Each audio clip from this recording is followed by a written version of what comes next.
احادیث کا مضمون ہے جو آج بھی بچہ اپنے مرحوم والدین کو ایصال ثواب کرے، ان کے رشتہ داروں کے ساتھ اچھا سلوک کرے، ان کو کسی کے ماں باپ کو گالی دے کر اپنے ماں باپ کو گالی نہ دلوائے، وہ ماں باپ کے فرما برداروں میں شامل ہوگا۔ لوگ اپنے ماں باپ کو گالیاں دلواتے ہیں، کیسے؟ صحابہ نے کہا حضور اپنے ماں باپ کو کون گالی دے سکتا ہے؟ اللہ کے حبیب نے فرمایا دوسرے کے ماں باپ کو گالی دیتے ہیں لوگ، پھر ان کے ماں باپ کو گالی دیتے ہیں۔ گالیاں دینے والوں ماں بہن کی گالیاں دیتے ہو، زبان لٹک نہیں جاتی؟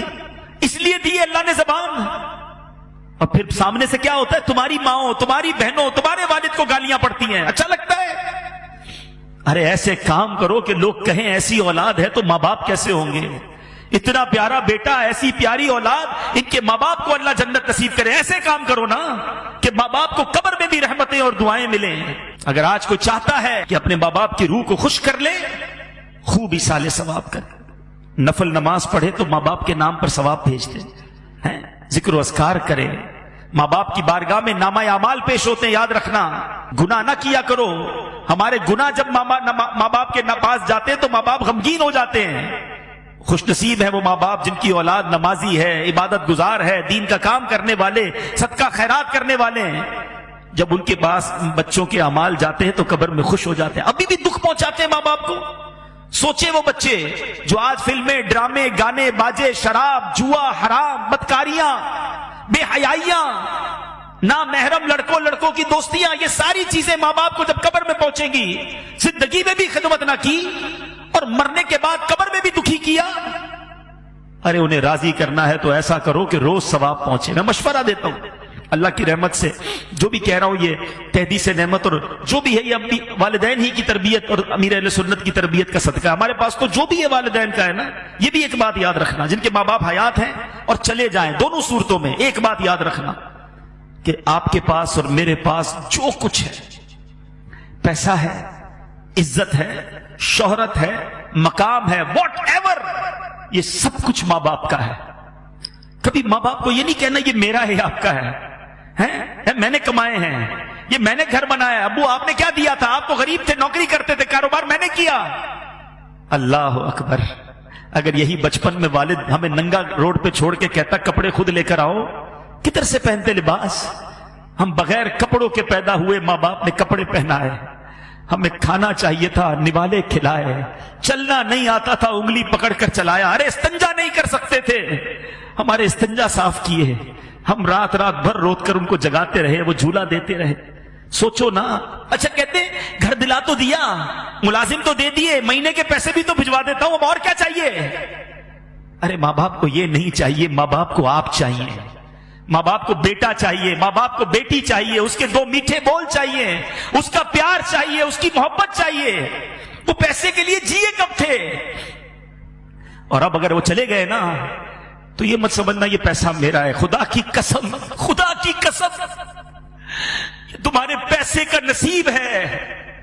اگر تمہارا پیسہ ماں باپ کے لیے کسی جگہ استعمال ہو جائے، ماں باپ پر خرچ ہو جائے اور زندگی میں خرچ ہو جائے، تو خوش نصیب ہے وہ بچہ کہ کبھی ماں باپ کو کچھ لا کر کھلائے، کبھی ماں باپ کو کچھ اچھا پہنائے، کبھی ماں باپ کو کوئی تحفہ دے۔ اس سے زیادہ خوش نصیب کوئی نہیں ہے۔ ساری زندگی جنہوں نے مجھے پہنایا، جنہوں نے کھلایا، آج اللہ نے موقع دیا کہ میں ان کو کچھ پیش کر سکوں، اور اگر اس وقت نہ کر سکے، اللہ نے بعد میں مال دے دیا ہے، اللہ نے بعد میں نواز دیا ہے نا، تو آج کر لو نا، بھیجو نا ثواب انہیں، صدقہ کر کے، خیرات کر کے۔ مشورہ دیتا ہوں ماں باپ کے نام کی مسجد بناؤ، اللہ نے دیا ہے نا، اللہ بڑا کریم ہے، صرف ماں باپ کو ثواب نہیں ملے گا۔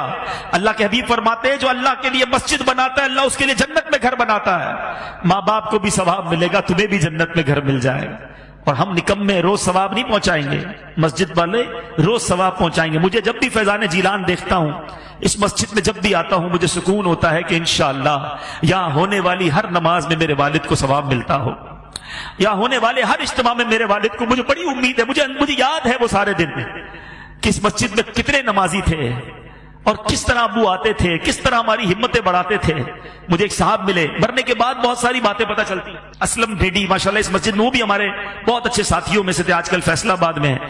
مجھے ان کا میسج آیا، کہتے عبدالحبیب بھائی یوں تو آپ کے والد صاحب کی بہت ساری یادیں ہیں، مگر ایک بار فیضان جیلان مسجد، جب یہاں گھر تھا، یہ مسجد گھر کے اندر تھی، تعمیر نہیں ہوئی تھی، چھوٹا سا ایک گھر تھا، تو کہتے اتنی بارش ہوئی کراچی میں کہ پانی بھر گیا، ساری رات بارش ہوتی رہی.